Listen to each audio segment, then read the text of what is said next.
Hey guys, hope you all have been well. Welcome back to my channel. Today I'm going to start a new series on here. We're going to see how it goes for the first round. I have been watching the Will I Buy It series. I believe it was started by a YouTuber by the name of Samantha March. And so I take no credit for this idea, but since I'm on a no buy, I can't technically do a Will I Buy It, more so a Would I Buy It. I've been loving to watch these videos, seeing what the new releases are, talking my way into whether or not I would have purchased it, but not going to get it either way because of the no buy. So with that said, I hope you guys enjoyed this video.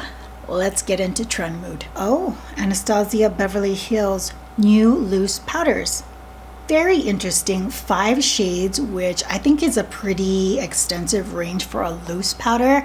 Usually you have 2 or 3, so to have 5, it's going to be $36, cruelty free and vegan, and it'll come in translucent, vanilla, banana, deep peach, and golden orange. I still have quite a bit of my Patrick Star one left, but if I wasn't on a no buy, I would definitely be purchasing this because I'm always wanting to find some new loose powder to bake my face with. In addition to that, wow, Anastasia's on a roll. Foundation, there's a liquid dewy skin-like foundation with 50 shades coming out. That's a pretty inclusive shade range, and it seems like the color variation definitely runs the gamut of like light to deep. Does anyone else feel like from light to medium you have, like, if it's a 50 shade range, it's like 30 to 35 is within that range, and then you only have a few more on this end? I think the shade range for this one looks pretty good. Not sure if I would necessarily purchase this because of the dewy claim, but it is something that I am willing to try, maybe as a sample, and see where that goes, because you can always use a luminous foundation and wear like a mattifying primer. I've done that before and it's worked pretty well for me, so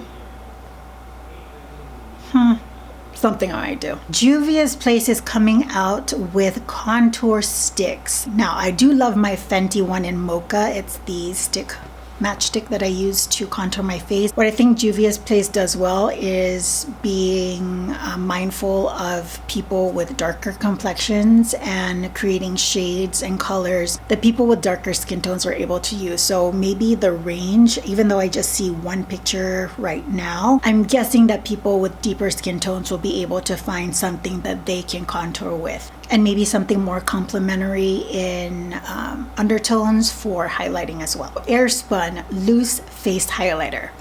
I have this thing with loose shimmery stuff. If you're going to use a product for specific placement, I don't think that loose products are your best choices, because with pressed powders, when you apply it on a brush, it's very concentrated, whereas I feel if you were to have something loose and you swipe it, like there's particles going everywhere, it gets on the rest of your face. Maybe for like a body shimmer that might work, because you can like buff it in like a generous area, whereas with highlighters, like this is where I want my highlighter. I don't want it here, I don't want it in my eyeballs. So anything kind of shimmery that's loose, I am not into. So this wouldn't be something that I would gravitate towards, but I will say the fact that they have 3 like different shade colors, kind of a whitish, silver, a gold, and a pink, covering those 3 areas, I think was a smart move. This is by Unique Beauty. I'm gonna say they're indie because I've never heard of them before, and from the looks of it, oh, they're from Italy. It's an Italian brand, and there was an eyeshadow palette for what seems like a lot of money. I'm not sure of the conversion, but I think that might be pricey for what I'm seeing here. But it's called the La Gelateria palette. It comes with 8 shades, 4 of which are shimmer metallic colors, and then 4 mattes. They are all colorful shades. The metallics look metallic, the mattes look very pigmented. However, with all of the colorful eyeshadows that I recently purchased, I'm pretty sure that I can like cover this color scheme. And having too many, although I have many right now, I'm kind of just working through them, see which ones I like.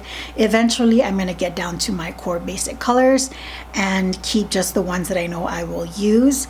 So nothing here really speaks out to me. I will give them the pigmentation, but in terms of color selection, it kind of looks like a little mishmash for me, to be honest. And again, I I probably have all of these shades. I would like to make mention of this Lawless, I think they're called Lawless Beauty photo that I see here on Trendmood. It says it's a sneak peek, and they're gonna come out with a bronzer, a lip gloss, or sorry, lipsticks and glosses. Here's the thing. I hope that this is not going to be what the rest of the promotional photos will be like. And it's not that the photos look, well, they do look bad, but not because of the way they're showcasing the product, but because of the lighting. The lighting in this photo, it's like a collage of 6 photos, is very orange. It's very orange. So you can't really tell what the product looks like because you know that that's not real natural lighting. Maybe if I do another would I buy it, more photos will come out, but for right now, I'm not gonna say anything because I don't think I'm seeing what the true colors look like. Natasha Denona. I always hear about Natasha Denona. I've never tried anything. I hear about the price quite a hefty bit. And I don't know if I would actually pick up an eyeshadow palette. I say that now, but I mean, honestly, all of the ones I've seen, nothing looks amazing to me. And this palette is no different. The colors they're really pretty, but do I have them? I sure do. I can't complain about price tags because it's $48 for 5 eyeshadows, and I'm pretty sure that some of my MAC singles are more than that. But I have these colors and I don't need them. Are they pretty though?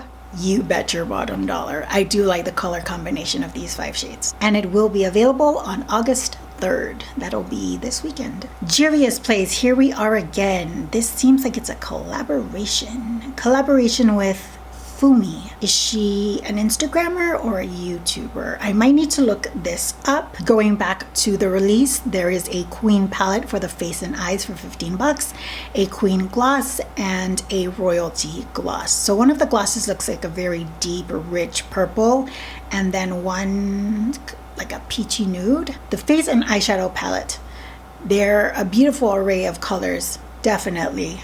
I don't need colors like this. Again, I'm pretty sure I have this kind of curation of colors in my collection, and they're not ones that I would normally use like regularly, so I don't need it.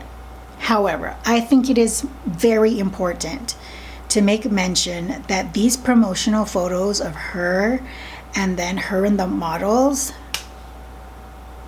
God, they look so good. She's gorgeous. She looks like an African queen. Yes, slay girl. Look, she's hot. Look at that. Can you see? That's a beautiful photo. Fumi, I need to check you out. I'm not sure who you are, but I'm gonna find out. Makeup Revolution. I have not tried Makeup Revolution. I've heard about them for a very long time. It seems that their full coverage foundation and concealer range is going to be extending from 24 shades to 50. That's a lot. Let's see what the shade range looks like. Okay, we're gonna go back and revisit the foundation range that we were talking about. So I'm looking at the 6 arms with like a number of swatches on them. This kind of goes back to what I was saying. It's like anywhere from fair to medium, you get like so many shade range. And then once you get to medium, medium dark to deep skin tones, it's like you're here and then we jump here. You're not filling in the range here. And I feel like that's what happened with Makeup Revolution. This explains my train of thought so well. If you look at the 3rd promotional shot on here on Trendmood for the foundation, you see what I'm talking about. I just feel like they're missing all the people in between there. And believe it or not, there are a lot of people that run that gamut, guys. So, I don't know. Pure Cosmetics coming out with a Barbie collection. Seems like there's some eyeshadows, lashes, lipsticks, lip glosses, and a glitter. First of all, I am so happy that they didn't just plaster Barbie's photo or a cartoon image of her and sold the palette. This looks like it was well thought out. It's got a Barbie theme around it with a pink and kind of a metallic-y feel, the Barbie logo to go with it, but the packaging itself, it's beautiful. The lipstick containers, I just want the lipstick container. Sometimes I feel with these collaboration when it comes to Disney stuff, it's like You know, let me put a picture of Ursula. It's gonna sell like crazy.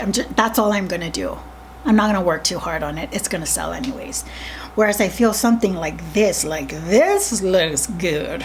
Okay? Pure Cosmetics, you hit it with especially those lipsticks. I love the lipstick bullet. But when it comes to the eyeshadow palette, the colors in it, it's definitely very Barbie.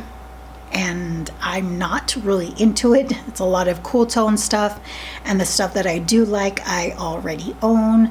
I'm not a big fan of the color selection for these lipsticks, and I'm not sure if these glittery chunks are part of the actual lipstick, because when it swatches it seems matte. But the colors for the lipsticks I'm not really into as well. The lip gloss, meh, I think I have something like that. But taking the concept of Barbie and making the packaging look like it does, I love the packaging, guys. You did Barbie well. I would like to talk about Sugarpill for a little bit, because I feel like when I started like my YouTube channel and the brands that were out, Sugarpill was kind of that indie, lesser known cousin to Urban Decay with colors. Heard so much about the pigmentation, and I feel like they kind of went quiet for a little bit, and it seems like they're coming back. They have some glitter shades, some matte shades, and a couple lip glosses. I would only like to speak on these glittery, shimmery eyeshadows. Are they eyeshadows? Yes. Glittering loose eyeshadows. The more I fiddle with my ColourPop glitters, the more I realize I don't like glitter. Maybe I'm just using it wrong. Maybe the glitters that I own are not for my eyes, but they are very chunky, and they're basically the glitter that you get at school. I get really bad fallout. I don't have much experience with glitter, but if that's what glitter is like for a lot of eyeshadow palettes, I really have no interest in it. Now, if glitters look like these, where it's like very fine, very foiled, has a bit of tackiness, and I don't have to worry about it like falling on my lower like cheek area, I'm all about it. So I think the Sugarpill formula and things around this same category is where glitter should be, and ColourPop should just stop selling those thick ass glitters. Pressed glitters. They're not good. I might just declutter them because I hate using them. I really truly hate it. I don't talk about it anymore. Sugarpill and the likes of you're doing a great job. That's what glitter should look like, not that. Okay, last thing I'm going to talk about is Pat McGrath. Pat McGrath is one of the most iconic makeup artists of our time. She has done so much incredible work. Her artistry, her technique, everything about her is like top-notch, superior. She's phenomenal and inspirational altogether. She did come out with her own makeup line, and I've seen the eyeshadows that she's come out with. I've heard about, is it lip glosses? But I've heard about some of her lip stuff and hear great things about it. The price range, it's questionable. Some people say it's worth it, some people say it's not. Subjective again, but I've never purchased anything from her. One, because Sephora doesn't ship to me, and two, because I'm on a no buy. And honestly, nothing that she's come out with in terms of eyeshadow palettes truly speaks to me. I hear about these Transformer shades, it's just not enough for me to actually put it on a wish list. However, when I heard about the foundations, I've seen reviews, a couple of them already. I'm kind of like, oh man, I probably would try you. And the reason I say this is because when I've seen her work, when you look at a model's like foundation, granted most of them have like impeccable skin, but it just looks very skin-like but flawless at the same time. And I guess it's me wanting to see how that would apply on my skin. However, I think the price tag, let's check the price tag on this. We're talking $68 for a sheer coverage foundation. The most I've ever spent on something sheer was MAC's Face and Body, and I did like that. That's like more, I'm just gonna go out real quick, but I want something on my face kind of foundation. And if this is anything close to that, I don't know if I'm willing to spend $68, but I do want to try it. Like, I think that might just be like a sample product. Maybe that's what I would do. I would ask for a sample. I do. I would want to try it. I'm not going to Sephora. Right now, you don't have to ship to Saipan, but in the future, You gotta get on it. And that concludes my first ever Would I Buy It video series. Maybe. We'll see how this first one goes. Let me know what you guys think. I kind of enjoyed myself. It's like looking or watching a haul video and like just talking through whether or not it's verbalizing my thoughts when I watch a haul video. Like, oh, I kind of have that already. This palette, that palette, that's not really good for my oily skin. I'm just like verbalizing it out loud. That's what this is. So if you enjoyed it and would like to be updated with future videos, I hope you decide to click on the red subscribe button down below. Would really appreciate it. This makeup look here can be found on Instagram. I'm giggling because when I was taking thumbnail pictures, sorry about that. When I was taking thumbnail pictures and I was closing my eyes and I looked at it in the viewfinder, I'd be like, that kind of reminds me of the opening scene of Lion King.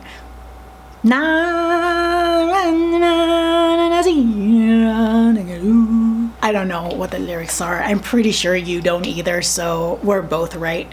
But doesn't it just kind of remind you that opening scene from the original Lion King when like you see the haze of the sunrise? Come on.